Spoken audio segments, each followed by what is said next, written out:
My brothers and sisters, it is important for us to remind each other every single time to be conscious of Allah subhanahu wa ta'ala, to develop what is known as taqwa. Taqwa is piety, or it is the consciousness of Allah subhanahu wa ta'ala. Some translate it as the fear of Allah subhanahu wa ta'ala. It should be making us develop closeness to Allah and a distance from anything that displeases Allah subhanahu wa ta'ala. Brothers and sisters, the favors upon us are many. If you look at the gifts of Allah subhanahu wa ta'ala upon us, we will never be able to count all of them. As He says, وَإِن تَعُدُّوا نِعْمَةَ اللَّهِ لَا تُحْصُوهَا. If you are going to try to count the gifts of Allah, all of them upon you, you will never be able to count all of them. You will always perhaps count many, but not at all every single one of them.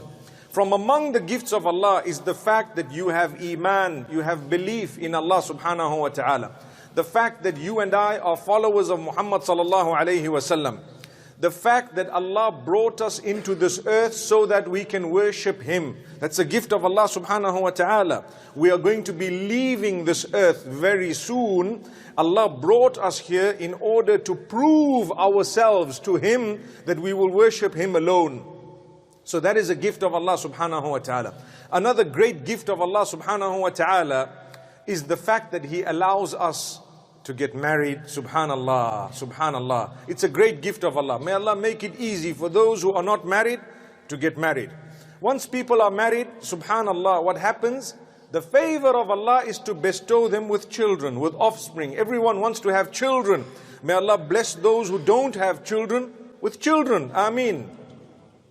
When we have children, subhanallah, what happens? We want to have more than one. A lot of the time someone says, you know what? I'd like to have a son and a daughter. And Allah chooses whether He wants to give you sons only, daughters only, sons and daughters, or neither sons nor daughters. May Allah subhanahu wa ta'ala bestow upon us His blessings. Remember, whatever Allah has done for you, He has actually given you what is most suitable for you. That's what He has done. So we may sometimes be upset because of something. Never be upset if you're a true believer. If you're a true believer, you are never upset with the decree and decision of Allah subhanahu wa ta'ala. From among the gifts of Allah is He gives you siblings. Subhanallah. Siblings meaning your brothers, your sisters. Do you know that's a great gift of Allah? Ask those who don't have brothers and sisters. Even the children, they will tell you, I want a sister. Subhanallah. Recently, someone thought I was Santa Claus with the wrong beard color, and they were saying, please, can I have a sister? And this was a little boy. Random, so random, I got a shock. And I said, anyway, may Allah bestow them with guidance, goodness, and whatever they're asking for as well. But the point being, even a little child will say, if you were to ask them, what do you want? They'll say, I want a sister, I want a brother. The reason I raise this today is because as we grow older, we lose the value of these siblings that Allah has bestowed upon us. Allah gives you a gift of a brother, a sister. When you're young, mashallah, you grow up together. I want to start off by speaking to the younger ones. Value your brothers, value your sisters. Trust me, soon they will be married and gone, and you won't even be able to spend so much time with them, and yet we were arguing and squabbling over small matters while we are young. Don't let that happen. When you're young, stand up for one another, teach one another, guide one another. And when I say stand up for one another, I don't mean in that which is wrong, but in that which is good. وَتَعَاوَنُوا عَلَى الْبِرِّ وَالتَّقْوَى وَلَا تَعَاوَنُوا عَلَى الْإِثْمِ وَالْعُدْوَانِ وَاتَّقُوا اللَّهَ. Help one another when it comes to goodness and righteousness, and do not assist one another when it comes to enmity and disobedience of Allah subhanahu wa ta'ala. The same would apply. Allah says, وَاتَّقُوا اللَّهَ. Be conscious of Allah subhanahu wa ta'ala. It would apply with siblings as well. You help your little brother, you help your sister. You see, you might go to school together, you might come back from school together, and as you grow older, you might choose to go to a different college, and that's where things quickly separate.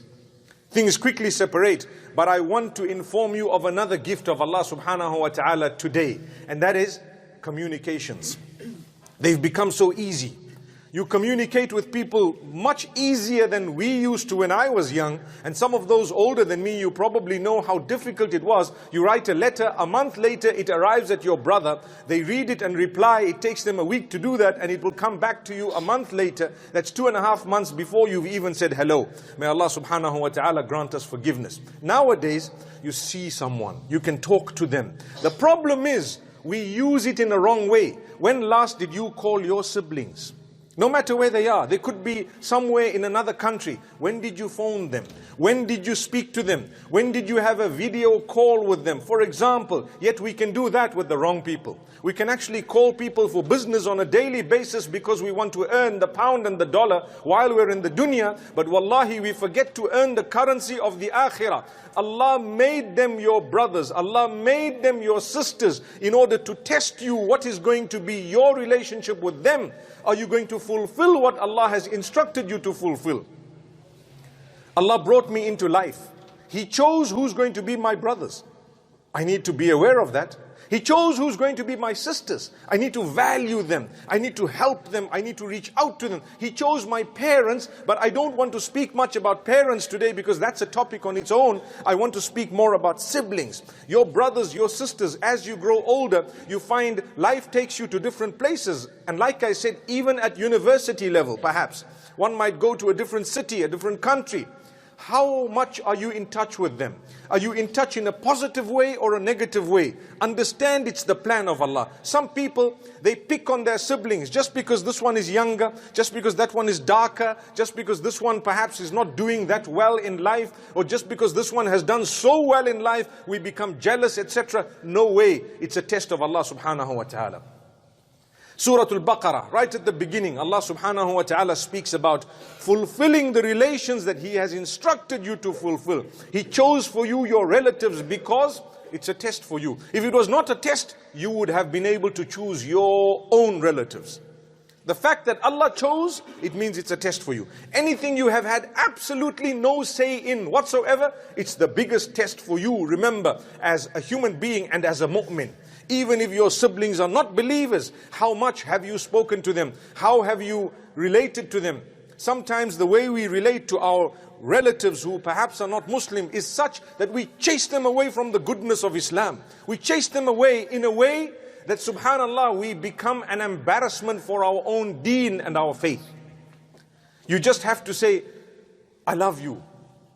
There's no harm in loving your brothers and sisters who belong to a different faith. We love them really because they are our siblings in blood. We may not agree with what they have chosen, but don't we disagree on so many other matters? We love each other for the sake of Allah subhanahu wa ta'ala when we share the faith and the deen. But this misrepresentation to say, you're not allowed to love, subhanallah, just because they're not mu'mineen, when they're your brothers and sisters, that is something that is a grave misunderstanding, subhanallah. We care for them. Yes, love is of different types.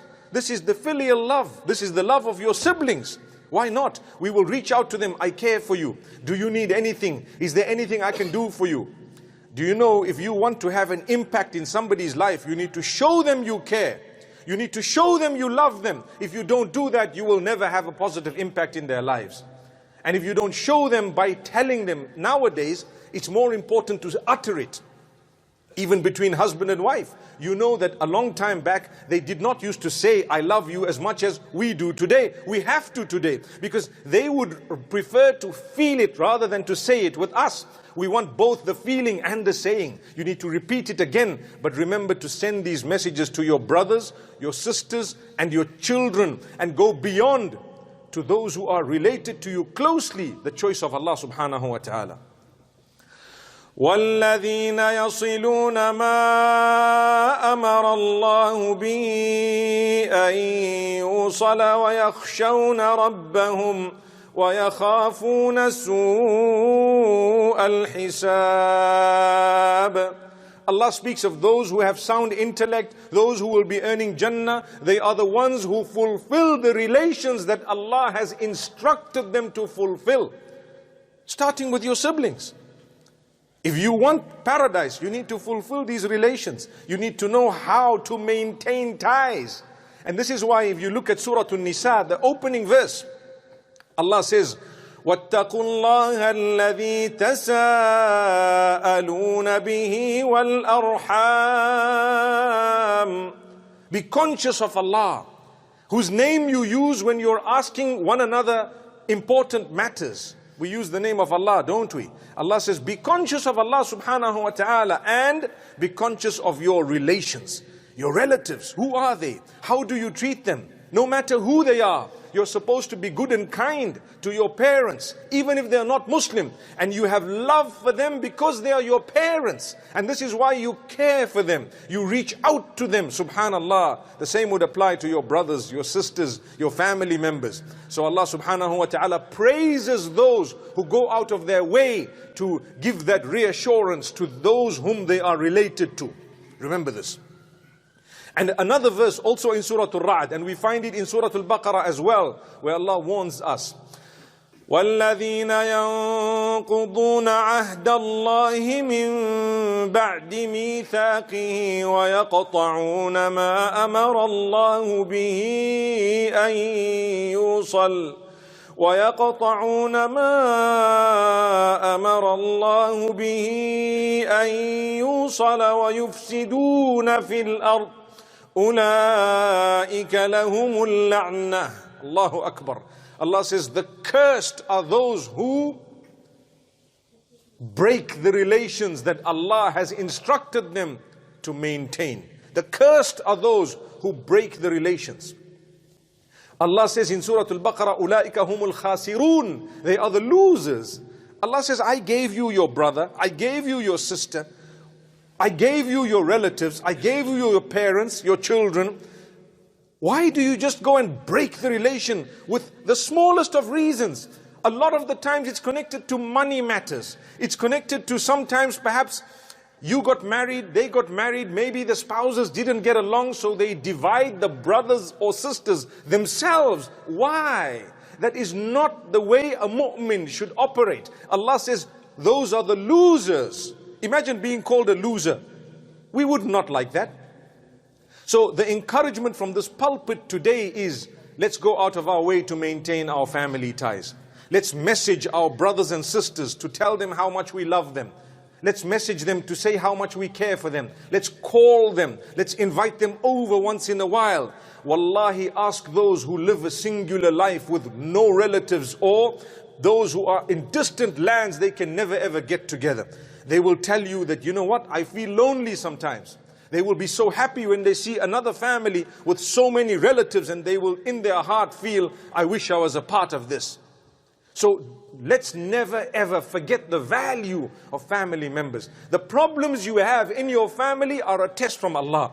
Your challenge is to solve that problem, to resolve the matter. Come what may, solve the problem, and Allah will bless you. May Allah subhanahu wa ta'ala grant us goodness, and may Allah subhanahu wa ta'ala open our doors. My brothers and sisters, what is absolutely important for us to realize is a true maintainer of family ties is not someone who is in relation with those whom he or she is related to when it is convenient, but rather when the ties have been broken, the better of the lot is the one who does not give up trying to mend that relation.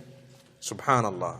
Sometimes you have a family member perhaps suddenly on drugs, may Allah protect us, or they have chosen a wrong path. For example, they might have lost the way somewhere.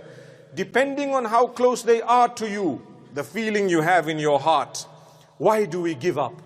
Don't give up. It can be a lifetime. Your life is going to be average 60 to 70 years. If you're lucky, a little bit more. Why do you want to give up in that short space of time? You need to keep on trying. If someone says, well, you know, I've given up hope, my son, on drugs. I've known of people who've been on drugs for 20 years, come out of that, and now they don't miss their salah in the first saf in the masjid. Because someone did not give up. That's why. But there are others, give up on them at a very young age and gone. Subhanallah. Maintain a good relation. Maintain a relation in a good way by the will of Allah subhanahu wa ta'ala until they see the light. And this is why the best of us is the one whom, when the other is being difficult, and we still continue to be good and kind. And it brings me to the powerful point, never lose the sense of your goodness because of the evil of someone else. Someone else is being bad, someone else has sworn you, you don't swear back. But rather what you've got to do is, you must make sure that you maintain the goodness. And it is through the durability of your goodness that is maintained that they soon shall see the light by the will of Allah. And minimum is, Allah will reward you. When you do good to someone, you're doing good for the sake of Allah. Remember, I am good to you not because I think you deserve it or I deserve it, but rather because Allah has instructed me to do that. And therefore it is an honor to be good and kind as per the instruction of Allah. I want to earn the pleasure of Allah. When I do it for Allah, I'm not worried about what you do to me in return. But when I do it for my own gain, then I will only be good to those whom I know when I have put in my investment, they're going to give me back a greater return. May Allah forgive that type of thinking. May Allah make us from those who understand. And may Allah subhanahu wa ta'ala grant us all goodness. بارك الله لي ولكم في القرآن والسنة ونفعني وإياكم بما فيهما من الآيات والحكمة. أقول قولي هذا وأستغفر الله لي ولكم ولسائر المسلمين فاستغفروه